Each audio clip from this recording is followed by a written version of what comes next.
Assalamualaikum warahmatullahi wabarakatuh. Alhamdulillah wassalatu wassalamu ala rasulillah. Amma ba'du. Ubur-ubur ikan lele.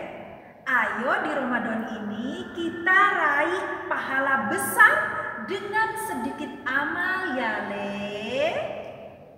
Tema kali ini adalah meraih pahala besar dengan sedikit amal di bulan Ramadan.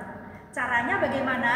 Yaitu ada 4 poin yang harus kita perhatikan. Yang pertama adalah melaksanakan yang wajib dulu, baru yang sunnah ya. Seperti misalnya mengurus suami dan anak dulu, baru sholat sunnah ataupun baca Al-Quran. Itu namanya mengamalkan yang wajib dulu, baru yang sunnah. Lalu yang kedua adalah beramal di waktu-waktu yang besar pahalanya. Seperti tentunya kalau di Ramadan, di bulan Ramadan, lalu di malam-malam Lailatul Qadar ya, itu pahalanya karena lebih dari 83 tahun kita beramal ya. Lalu juga kalau misalnya di bulan haram ya, itu bisa meraih pahala lebih besar. Tapi yang kita tekankan di sini adalah yang di Ramadan, yaitu berniat mendapat pahala besar di Ramadan dan juga berniat mendapat pahala besar di Lailatul Qadar tentunya. Lalu yang ketiga adalah jika ada uzur seperti haid, nifas bagi muslimah ya, tentunya itu tidak berpengaruh ya. Jadi jangan sedih kalau muslimah terkena haid atau nifas pada bulan Ramadan. Karena apa? Karena pahalanya itu sama seperti mereka, sama seperti waktu kita tidak haid ya. Jadi dihitung pahalanya sama seperti kita waktu tidak haid dalam segi pahala, karena itu uzur ya, uzur haid gitu kan. Jadi jangan sedih karena banyak sekali muslimah yang nggak tahu ya, ternyata kalau lagi haid itu pahala sholat yang 5 waktu, pahala ibadah tarawih yang biasa dilakukan waktu tidak haid, maka sama dihitung juga oleh Allah di waktu haid karena sudah terbiasa melakukannya.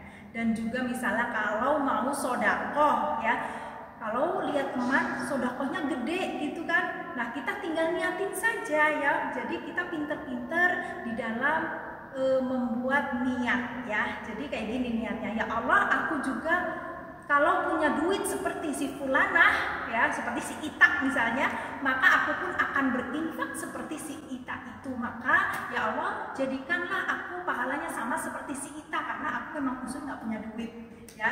Itu adalah cara agar meraih pahala besar dengan niat ya, kalau ada uzur. Lalu yang keempat yaitu dengan multi pahalakan setiap amal-amal kita. Ya misalnya ya di sini contohnya adalah pada saat kita baca Al-Quran. Selama ini mungkin niatnya hanya untuk mendapat pahala di Ramadan sama mendapat pahala per hurufnya gitu kan. Padahal di situ banyak niat-niat yang bisa kita niatkan ya, karena kaidah dari multi pahala adalah setiap yang ada keutamaannya yang tercantum di Al-Quran dan hadis maka dihitung satu niat. Misalnya gini, ada hadis yang berbunyi tentang keutamaan membaca Al-Quran mendapat syafaat gitu ya.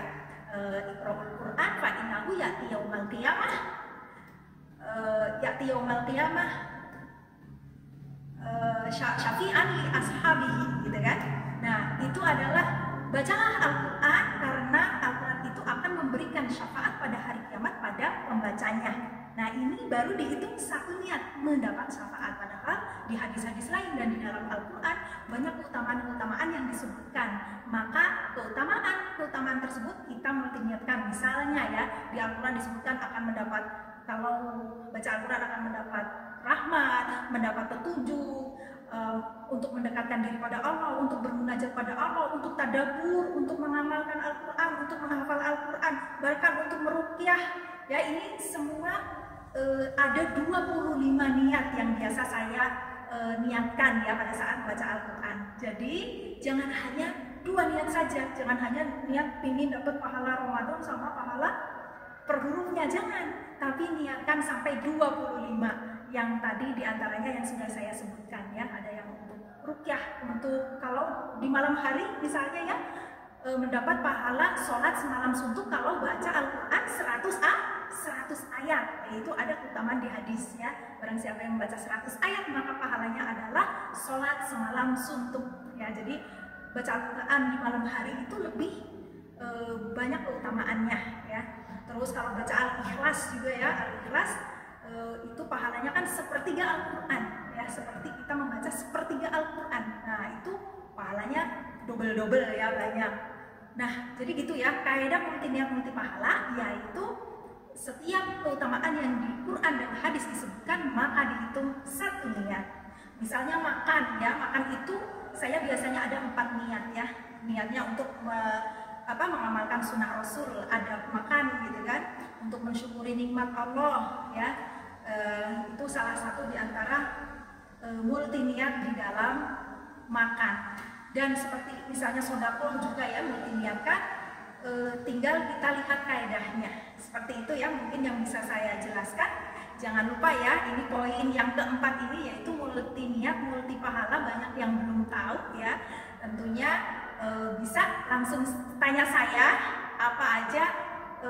Ada sekitar 25 amalan yang sudah saya share di medsos saya ya, lalu dengan multi niatnya juga ya. Jadi silakan kalau mau penasaran apa sih multi niat sodako, apa sih multi niat berdiam diri di masjid, apa sih multi niat makan, bahkan multi niat membuka internet juga ada ya.